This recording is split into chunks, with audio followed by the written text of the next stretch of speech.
السلام علیکم ورحمۃ اللہ وبرکاتہ۔ میں ہوں محمد رضوان اور آپ دیکھ رہے ہیں 7 منٹ لیکچر۔ آج کے اس لیکچر میں انٹرمیڈیٹ پارٹ 1 کی اردو کا گرامر کا دوسرا حصہ دیکھیں گے۔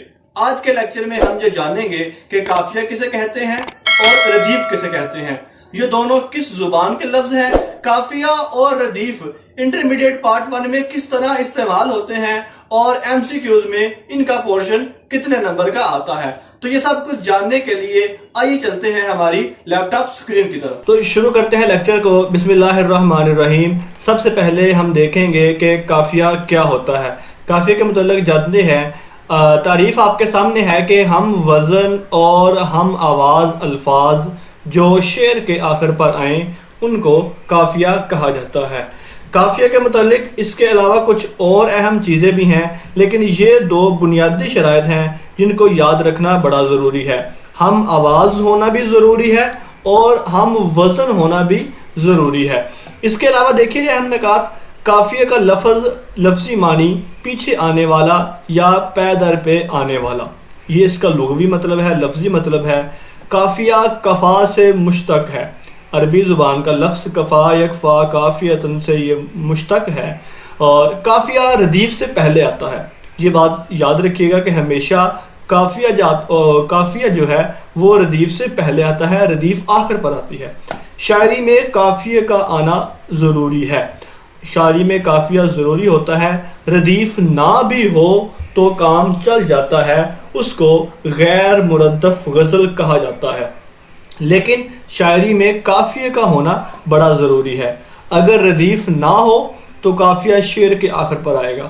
عام طور پر ردیف آخر پر ہوتی ہے اور ردیف سے پہلے قافیہ ہوتا ہے، لیکن اگر ردیف نہ ہو تو قافیہ سب سے آخر پر آئے گا اور ایسے شعر کو غیر مردف غزل کہا جائے گا۔ قافیہ عربی زبان کا لفظ ہے۔ اچھا، یہاں پر ایک بات یاد رکھیے گا، گرامر کے جتنے بھی لفظ ہیں، مثال کے طور پہ قافیہ ہے، ردیف ہے، آگے ہم تشبیہ، استعارہ، تلمیح وغیرہ پڑھیں گے، وہ سارے کے سارے عربی زبان میں ہیں۔ اور اس کے بعد یہ قافیہ کی جمع قوافی ہے، یہ بھی ایم سی کیو جاتا ہے، اس کو آپ نے یاد رکھنا ہے۔ قافیہ کی جمع قوافی ہے، مطلع کے دونوں مصروں میں قافیہ آتا ہے۔ یہ بات ہم مطلع میں بھی پڑھ چکے ہیں کہ دونوں جو شعر کے مصرے ہیں وہ ہم قافیہ اور ہم ردیف ہوتے ہیں۔ قافیہ ہم آواز الفاظ ہوتے ہیں، یہاں پر یہ ضروری ہے کہ ہم آواز الفاظ ہوتے ہیں۔ شاعری میں ترنم اور موسیقیت قافیے کی وجہ سے ہوتی ہے۔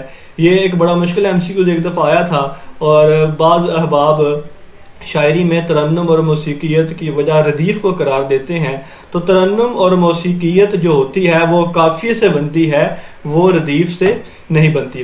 اگلی سلائیڈ میں کچھ ایگزامپل ہیں، بالتفصیل میں انشاءاللہ العزیز باقی چیزیں بھی بیان کرنے والا ہوں، آپ دیکھیے گا۔ سب سے پہلے یہ آپ کے سامنے میں نے کچھ اشعار لکھے ہوئے ہیں کہ یہ آرزو تھی تجھے گل کے روبرو کرتے، ہم اور بلبلے بےتاب گفتگو کرتے، پیام برنا میسر ہوا تو خوب ہوا، زبانی غیر سے کیا شرح آرزو کرتے، میری طرح بہو مر بھی ہیں آوارہ، کسی حبیب کی یہ بھی ہیں جستجو کرتے۔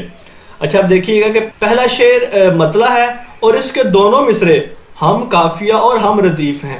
روبرو گفتگو، یہ ہم قافیہ ہیں، یہ قافیہ ہیں دونوں، اور کرتے یہ ردیف ہے۔ اسی طرح آرزو، جستجو، یہ سارے قوافی ہیں اس شعر کے۔ ایک شعر آپ کے سامنے نظر آ رہا ہے جی، ایک ہی صف میں کھڑے ہو گئے محمود و ایاز، نہ کوئی بندہ رہا نہ کوئی بندہ نواز۔ اس شعر میں ردیف نہیں ہے، یہ غیر مردف شعر ہے اور اس لیے قافیہ سب سے آخر پر آیا ہے، ایاز، نواز۔ تو اسی کے ساتھ پہلا پورشن گفتگو کا مکمل ہوتا ہے۔ اب چلتے ہیں ہمارے دوسرے پورشن کی طرف، ردیف کو۔ ردیف کیا ہوتی ہے، ردیف کی ڈیفینیشن کیا ہے، ردیف کی تعریف کیا ہے؟ تو سب سے پہلے ردیف کی تعریف دیکھیے جی، قافیے کے بعد جوں کے توں دہرائے جانے والے الفاظ ردیف کہلاتے ہیں۔ یہ اہم نکات میں لکھا ہوا ہے جی کہ ردیف عربی زبان کا لفظ ہے۔ ردیف کا لغوی مطلب گھڑ سوار کے پیچھے بیٹھنے والا۔ ردیف ایرانی شعراء کی ایجاد ہے، چونکہ یہ ساری اصطلاحات عربی کی ہیں، تو یہ جو ردیف ہے یہ ایرانی شعراء نے اس کو ایجاد کیا تھا، اور غزل میں ردیف ضروری نہیں، جیسا کہ میں نے پیچھے قافیے کے متعلق بتایا کہ غزل میں قافیے کا ہونا ضروری ہے لیکن ردیف کا ہونا ضروری نہیں ہے. جس شعر میں ردیف نہ ہو غیر مردف کہتے ہیں اور جس شعر میں ردیف ہو اسے مردف کہتے ہیں. یہ غیر مردف ردیف کے بغیر اور مردف ردیف والی. اور ردیف کے الفاظ ہم شکل ہوتے ہیں. اوپر والی جو ہم نے قافیے میں بات پڑھی تھی وہ تھی ہم وزن ہونا اور ہم آواز ہونا. قافیے کے جو الفاظ ہوتے ہیں وہ ہم وزن ہوتے ہیں اور ہم آواز ہوتے ہیں، لیکن جو ردیف کے الفاظ ہیں وہ ہم شکل ہوتے ہیں، وہ ایز اٹ از ہوتے ہیں، وہ سیم لکھے جاتے ہیں، ان میں کوئی فرق نہیں ہوتا. اور آخری بات کہ ردیف کے الفاظ کی تعداد متعین نہیں ہے. ردیف ایک لفظ کی بھی ہو سکتی ہے، 2 کی بھی، 3 کی بھی، ایون کہ 4 کی بھی ہو سکتی ہے. اگلی سلائیڈ میں انشاءاللہ العزیز میں 1، 2، 3 اور 4 الفاظ کے ردیف کی مثال آپ کے سامنے واضح کروں گا. دیکھیں جی، سب سے پہلا شعر ہے کہ جگ میں آ کر ادھر ادھر دیکھا، تو ہی آیا نظر جدھر دیکھا. اب دیکھا ردیف ہے ایک لفظ کی. اسی طرح یہ دوسرا شعر ہے ایک اور شعر غزل کا ناصر کاظمی کی کہ دل میں ایک لہر سی اٹھی ہے ابھی، کوئی تازہ ہوا چلی ہے ابھی. ہے ابھی ردیف ہے 2 الفاظ کی. اب دیکھیے اٹھی چلی یہ قافیہ ہو جائیں گے ہمارے، اور ہے ابھی یہ ردیف ہو جائے گی. اسی طرح 3 الفاظ کی ردیف بھی دیکھ لیتے ہیں کہ یاد آتے ہیں، بلاتا لاکھ ہوں لیکن برابر یاد آتے ہیں، الہی ترک الفت پر وہ کیوں کر یاد آتے ہیں.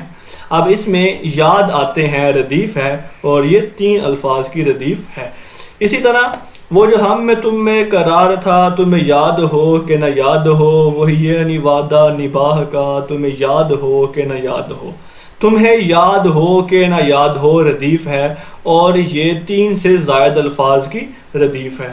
اسی طرح آخری ایک شعر ہے ردیف نہیں ہے، یہ غیر مردف اشعار ہیں. تو اب یہ سارے اشعار کی امثلہ دیکھنے کے بعد ہم چلتے ہیں ہماری ان مشقوں کی طرف جو ہم کو حل کرنی ہے. یہ ہماری پہلی مشق ہے اور یہ حل شدہ ہے. اس کے بعد یہ دوسری ہے اور یہ بھی حل شدہ ہے. اور اس کے بعد یہ جو تیسری آپ کے سامنے اسکرین پہ نظر آ رہی ہے یہ غیر حل شدہ ہے، آپ یہ خود حل کریں گے. اور چوتھے نمبر پر بھی جو موجود ہے یہ آپ خود حل کریں گے. میں امید کرتا ہوں کہ آپ کو آج کا لیکچر سمجھ آیا ہوگا. آپ کی سماعتوں کا بہت بہت شکریہ. اللہ حافظ.